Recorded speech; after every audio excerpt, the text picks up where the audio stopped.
He switched to Hawkeye. Yeah, and Okay. So player 1 is AlolanRick, and player 2 is ChinchillaIndex. Don't mean to interrupt, boys, but I did just get word from Kevin that he just got home. So we will Okay. have match. Okay. do we Cool. have an Perfect. ETA on if he'll be in? He's coming in now. He just texted me. Okay, sounds Okay, good. cool. Whatever. He can just Sounds sub in good. at the beginning of. Yep. Okay, cool. Just tell him to get in there ASAP. That's all. Yeah. Okay, so we've got this matchup. A lot of people will have never seen this matchup because the matches between these two have happened behind closed doors, but they play Yep. each other a lot in literally Yes. every game known to man. Yep. Yeah.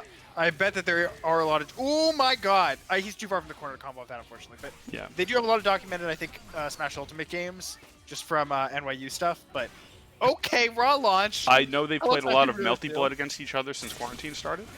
Nice. Stuffing out the super. They're both challenging.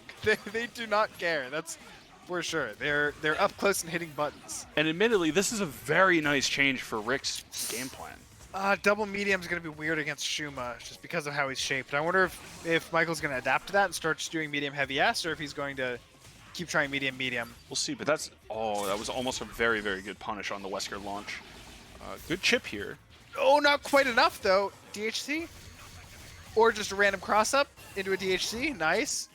Don't fall through, and he's Shuma, so of course He's fell through. Shuma, so you pay $5 for that. Pay to win, boys. Good throw. Good throw. Oh, good throw. No, you can't do that. That does not work outside of X Factor. He's trying stuff. All right, the brothers. The brothers fighting. Who is the better brother? I know the answer, but who will actually win this one? Does Rick is the answer? Is the question. All right, just hits HS a billion times. Nice. Gets Ends the up working a payoff. frame trap there. Just totally whiffs the stinger. Gets punished for it. Yeah, gets the weird hitbox of where the that's prop shredder. a little bit drop too there high in the sometimes. prop shredder. Yeah. Another good throw. Does he have any confirms there? No. Goes for a reset. Yeah, Or I don't think that's a resetting to problem. neutral. You just Yeah, throw that's drive fine. and. I would I have like maybe the liked idea, even though the eyes were on, to protect entirely with the full charged airplay. Protects all grounded approaches there. Just another good hit. He's pretty much just taking his time, right? He knows that he's got a massive life lead, that Rick does have to make the move here, and so he kind of can just sit back and throw out counter pokes, and as soon as Rick goes in, if he doesn't go in carefully enough, he'll get hit. That's exactly what happened. Just did a jump back S, or jump back. He's just looking, finding his clean punishes, finding stuff outs on the approaches, and without an answer or change in strategy from Rick, Mike is just going to take that all day, as long as he has the life lead. When he's missing the life lead, the strategies may look a little different because he needs to get in to make up the difference. We'll have to see how that adapts over time.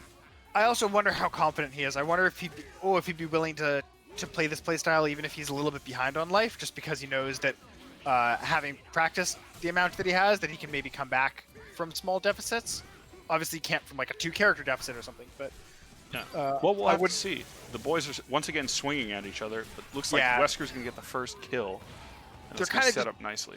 Blocking and then mashing out a block stun. Nice, that was pretty good. He could have gotten thrown out of that mix-up, but it was a strange situation. Just gets his low. Some input errors here from Rick, accidentally getting command grabs, but is able to finish off the combo. Yeah, Pretty looks pretty okay. simple. Good Nice. throw here. Does he have a pickup of it? No, you can't combo off that with the down charge, but it's a little bit difficult. Yeah. No OTG.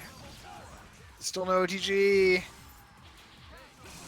Rick, you gotta get those. It's tense here. Yeah, Rick needs to find ways to Right. convert into actual damage. That's not going to work mid-screen.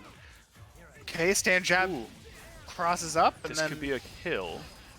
Now he delays too long. The slight overcorrection on the prop shredder. it's good to see that he's trying to adjust his timings. It's just he's adjusting it a little bit too much.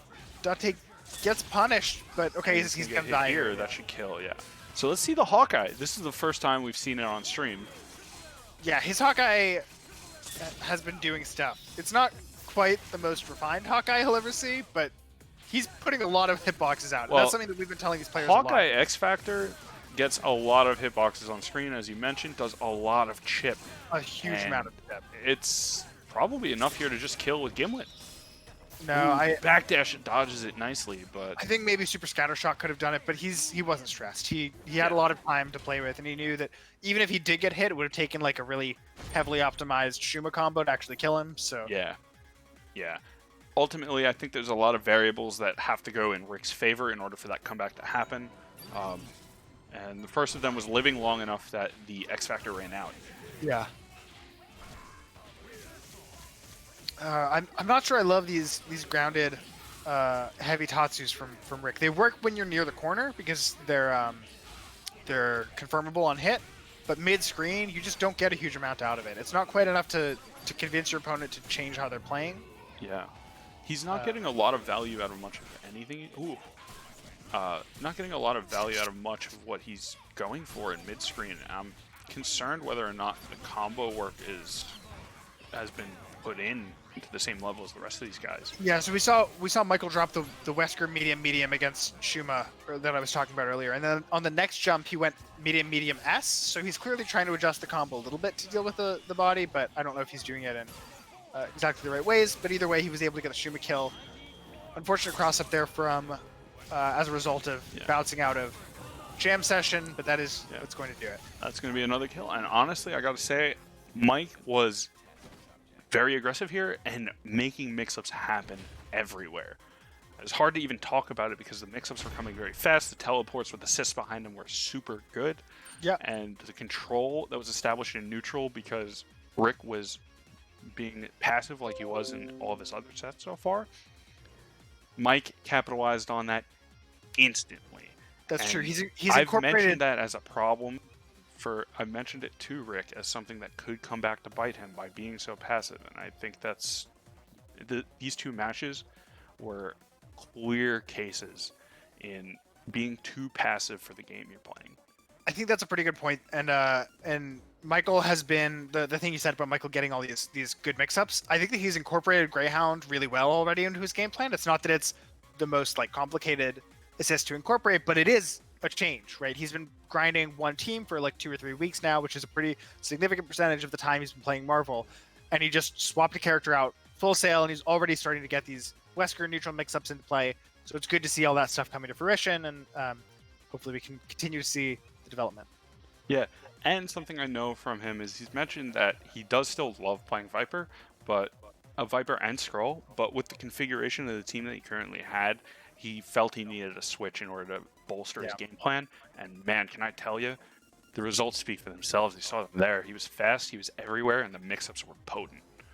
Yeah, I think the Hawkeye change is serving him well. And even if it's not that refined, it showed off a little bit of